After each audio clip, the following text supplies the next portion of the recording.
नमस्कार दोस्तों, तो आज हम आपको सुनाने वाले हैं पीपल पतवारी की कहानी।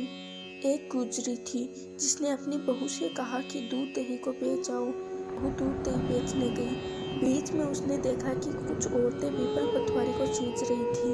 उसने जाकर उनसे पूछा कि आप ये क्या कर रहे हो।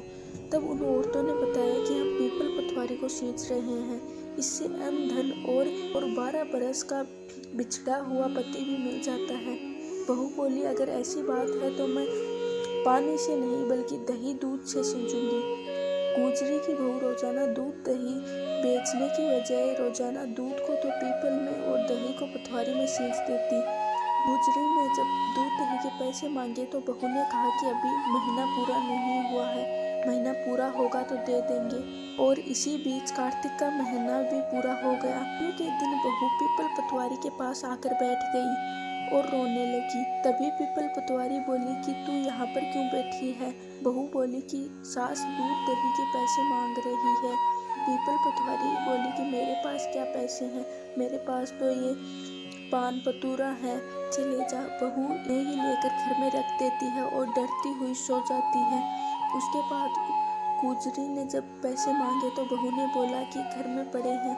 सासू ने जाके देखा तो वहाँ पर हीरे मोती जगमगा रहे थे। उनका पूरा कमरा भर गया। सासू ने बहू को बुलाया और कहा कि इतना सारा धन कहाँ से लाई है। बहू ने ये सारी सच्चाई अपनी सास को बताई। सास ने कहा, अगर ऐसा है तो मैं भी पीपल पतवारी को सींचूंगी। तभी से सास दूध दही तो बेच देती थी और हांडी में बचा हुआ पानी पतवारी में सींच आती थी और आकर बहू से कहती कि मेरे से पैसे मांग। बहू कहती कि सास से कोई पैसे मांगता है क्या, मैं नहीं मांगूंगी। लेकिन सास कहती थी कि तू मेरे से पैसे मांग।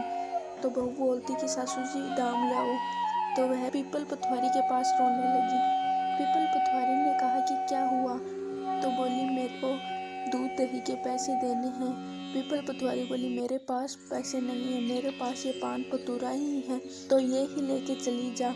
तो सास वही लेकर चली गई और घर में रख दिया। उन्हें बहू से देखने को कहा। बहू ने गेट खोला तो तभी वहाँ पर कीड़े मकोड़े तलबला रहे थे। बहू ने अपनी सासू को बुलाया तो कहा कि ये क्या है।